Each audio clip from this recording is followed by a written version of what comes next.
E aí galera, tudo bem com vocês? Vamos aí para mais um giro de notícias sobre o Cruzeiro com questões importantes que têm movimentado o ambiente do nosso clube nas últimas horas. Meu nome é Emerson Araújo, esse é o canal 6x1 e desde o início eu peço para você deixar o like no vídeo, se inscrever no canal caso ainda não seja inscrito e usar os comentários para deixar a sua opinião sobre cada um dos temas que vamos abordar. Lembrando que o vídeo é feito com o patrocínio do OneFootball, que é o maior aplicativo sobre futebol do planeta com mais de 20 milhões de downloads. Ele é totalmente gratuito, está disponível tanto para Android quanto para iOS e o link para você baixá-lo tá aqui na descrição desse vídeo, beleza? Para quem tava reclamando de live todo dia, né, vamos então para vídeos gravados agora. Peço apenas que compreendam que eu tô encerrando esse vídeo aqui, agora são 11h15, tá? Então é possível, né, que exista alguma informação que saia desatualizada no momento que você vê esse vídeo, mas é assim que é a vida, tá? Não tem como a gente agradar a todos. E eu tô fazendo o vídeo mais cedo por necessidade pessoal mesmo, vou ter que sair, não vou ter como fazer o vídeo mais tarde. Então, compreendam e vamos começar com as notícias de especulações e transferências. O meia Everton Felipe, que pertence ao São Paulo, está muito perto de ser oficializado pelo clube. Até o empresário dele já falou, né, da vontade antiga que ele também tinha de defender o Cruzeiro. Já houve negociação nesse sentido em 2018 e agora o que está sendo fechado é um empréstimo desse jogador durante essa temporada 2020. O Everton Felipe fica no Cruzeiro até dezembro e o Cruzeiro pagará não a totalidade do salário. Lá no Super Esportes fala que o Cruzeiro paga 80%. O São Paulo 20%, no Globoesporte.com fala que o Cruzeiro pagará 90% e o São Paulo 10%. Fato é que o valor que o Cruzeiro deve pagar mensalmente provavelmente fica abaixo, né, do teto de 150 mil. O Everton Felipe então vem para o Cruzeiro até o final do ano. Não está oficializado ainda, mas está por detalhe de sair o anúncio, tá? É um meia que sabe jogar centralizado, sabe atuar também pelos lados. A melhor fase dele foi no Sport ali em 2016, 17, que ele jogava como um meia partindo pela direita. E não é um jogador que me encante, não acho que o Everton Felipe seja um grande jogador, mas acho que ele pode ser útil, até considerando que a gente vai disputar a Série B e parte aí de um princípio, né, um jogador que tem uma característica de jogo que tem alguma velocidade, é um jogador novo, 22 anos, então acho que faz sentido, é uma contratação interessante para compor elenco e é alguém que pode nos ajudar. Quando a gente olha o histórico recente dele, não é muito animador, né? A passagem dele pelo São Paulo foi de 19 jogos e nenhum gol marcado. No Atlético Paranaense, onde ele teve emprestado ano passado, foram apenas 5 partidas e também não fez gol. A questão é que agora o nível de exigência é um pouco diferente e acho que as características dele casam bem com uma carência que o Cruzeiro tem hoje, até porque alguns meias saíram e outros ainda estão para sair, né? O Rodriguinho, por exemplo, acho que não vai ficar, e como o Thiago Neves já foi embora, graças a Deus, o Marquinhos Gabriel também saiu, o David também saiu, é natural que a gente precisasse de algum jogador com um pouquinho mais de cancha, né? Pra gente não ter só os jogadores jovens que atuam no setor. Outros dois jogadores do São Paulo foram especulados aí, mas esses eu acho assim um absurdo, eu acho que não deveriam inclusive ser nem cogitados. O meia Jonathan Gomes, 30 anos, e o atacante Santiago Trellis, 29, faz 30 anos semana que vem. O Jonathan Gomes jogou a última temporada emprestado pelo São Paulo ao CSA, em 26 jogos marcou 5 gols e até fez um campeonato brasileiro de relativo destaque. Ele era um dos melhores jogadores do CSA, isso não significa que seria uma boa opção para o Cruzeiro. Eu acho que não é o caso, ele é um meia que atua centralizado, é um jogador muito irregular, que tem mais baixos do que altos na carreira, e eu sinceramente não contrataria nem de graça, porque acho que a vinda dele tiraria espaço de, por exemplo, o Marco Antônio, que é um cara que joga na mesma posição, um meia centralizado, e pelo que a gente está vendo na Copa São Paulo, é um menino que está indo muito bem, está desenvolvendo legal o seu futebol, e acho que é o momento da gente usar a base mais do que nunca, até porque Campeonato Mineiro é para isso, para quando chegar no Campeonato Brasileiro, os caras já estarem, né, bem adaptados com o futebol profissional e estarem em boa condição de jogar. Sou totalmente contra a vinda do Jonathan Gomes, nem se fosse de graça eu não queria, e o mesmo se aplica ao Santiago Trellis, que é um cara que teve relativo destaque na passagem pelo Vitória, né? Foi comprado pelo São Paulo no início de 2018, foi muito mal por lá, em 38 jogos marcou apenas 6 gols, foi emprestado para o Inter na temporada passada e no ano todo ele jogou 13 partidas, não marcou nenhum gol. Eu acho que isso explica, né? A gente precisa de um centroavante que não fez nenhum gol no ano passado. É só lembrar que o Fred, que matou a gente de raiva, fez mais de 20 gols na temporada, né? Então, assim, não é o tipo de jogador que o Cruzeiro precisa. O Trellis é um cara voluntarioso, parece ser muito bom profissional, mas bom de bola ele não é, tá? A grande verdade é essa. Acho que seria uma péssima contratação e o Cruzeiro não deveria estar nem levantando bola desse tipo de nome. Me parece nítido que o São Paulo está tentando empurrar os restos, né? Quem ele não quer utilizar, e viu no Cruzeiro uma hipótese de pelo menos minimizar o custo com o clube pagando parte do salário.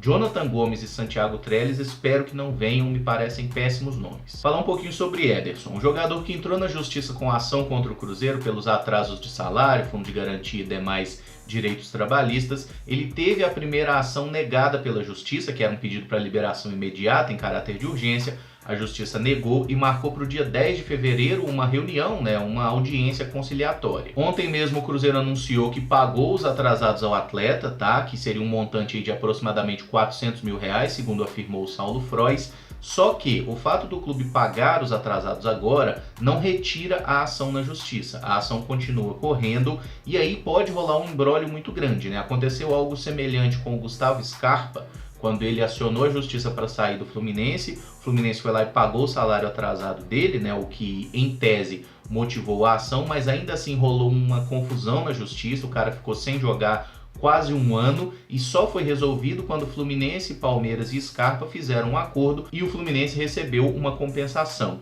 Eu espero que isso não aconteça no caso do Ederson, simplesmente porque o Cruzeiro ir lá e pagar o atrasado me passa a seguinte mensagem: não vamos aceitar perder o Ederson assim, E se o Cruzeiro pagou agora, por mais que a ação siga, é improvável que o atleta consiga a liberação, porque agora está tudo em dia com ele. Então, o mais inteligente seria o Cruzeiro sentar com o André Cury, que é o empresário dele, verificar se consegue aí uma boa condição ou para o cara ficar ou para o cara ir embora, mas me parece óbvio que aquela proposta do André Cury de libera o Ederson para ir para outro clube, que seria até o Bahia, e abate aí no que vocês me devem, isso não vai acontecer. O Cruzeiro precisa de dinheiro na mão, e se o Ederson quiser sair, que apresentem ao Cruzeiro uma proposta que vale a pena o Cruzeiro vender, até porque o Cruzeiro está devendo ao Desportivo Brasil da compra do Ederson até hoje. Então, se for para a gente ficar sem o atleta, a gente tem que ficar pelo menos com dinheiro na mão para resolver outras dívidas que o clube tem, a gente sabe que são inúmeras.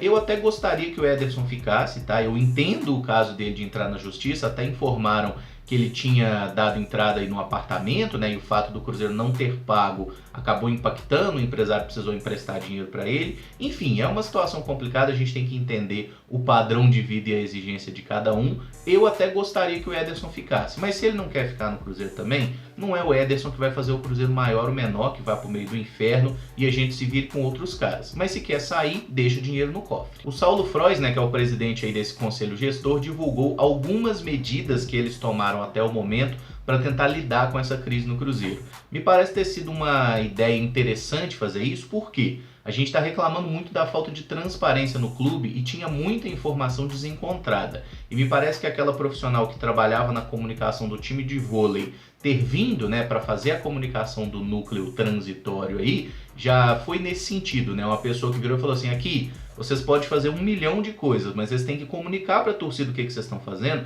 para passar uma certa credibilidade. E eu acho que mandaram bem. A principal medida informada até o momento é que o clube demitiu já 98 profissionais, sejam eles CLT ou pessoa jurídica, que geram uma economia no ano de 25 milhões de reais, com essas demissões que foram feitas até aqui. E eles ainda informaram que mais gente vai ser demitida, estão fazendo um estudo lá para minimizar ao máximo, para tirar os profissionais, pessoas que não estão sendo essenciais à instituição. Informaram ainda que 50% da frota de veículos do clube vai ser vendida agora para tentar angariar algum dinheiro, e vai ficar exatamente aquilo que for essencial, e a palavra de ordem é essa mesmo: tem que ficar só quem for estritamente necessário para o clube funcionar. E reforçou aquela projeção de orçamento de 80 milhões para o ano, sendo que as dívidas já ultrapassam 800 milhões. Eles tinham informado aí no final de dezembro que a dívida estava em mais de 700 e agora já passou de 800, porque a gente tem que considerar, são mais ações na justiça entrando,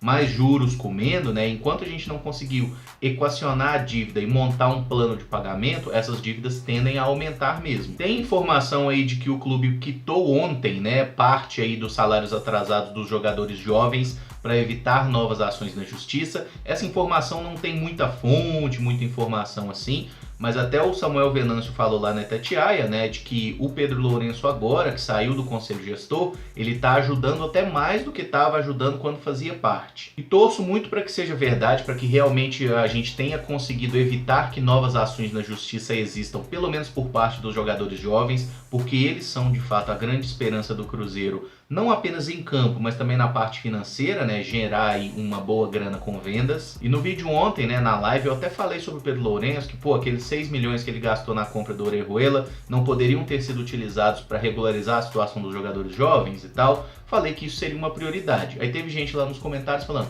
você está xingando o Pedro. Gente, vamos entender o seguinte, o que eu estou tentando passar para vocês é apenas uma questão básica. Não existe santo no futebol, ninguém está entrando 100% desinteressado. O Pedro Lourenço sempre ajudou o Cruzeiro nessa parte financeira e aparentemente vai continuar ajudando. Isso é ótimo, ninguém discute toda a ajuda que ele já deu ao clube.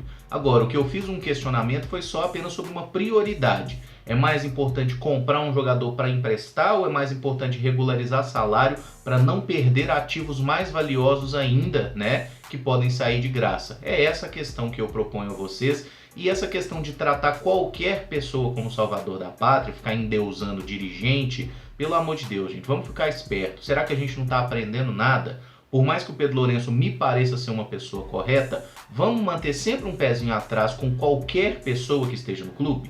Qualquer pessoa, seja jogador, dirigente, treinador, um pezinho atrás é bom. E por fim, vamos falar um pouquinho aí da situação mais absurda que surgiu no Cruzeiro nas últimas horas. O Vitório Gallinari, que é membro lá da família União, né, esse grupo maldito aí, informou em entrevista lá na Rádio Super Notícia que existe um sheik árabe disposto a conversar com o Cruzeiro, que já estão em negociações e nas próximas 2 semanas devem aparecer e devem levar essa proposta ao Conselho Gestor. Segundo esse camarada, eles já fizeram reunião com esse sheik que assumiria todas as dívidas do clube e seria responsável pela gestão do futebol. Enquanto isso, o clube social, né, seguiria existindo de forma independente. Se essa gestão de futebol desse lucro, o Cruzeiro receberia 30% do montante. Se desse prejuízo, esse seria totalmente assumido por esse sheik e o Cruzeiro teria a oportunidade aí de recomeçar sem as dívidas que tem hoje. Olha, caras, eu acho que a gente tem que ser muito inocente para acreditar na veracidade de uma proposta como essa, que me parece simplesmente absurda, fora da realidade.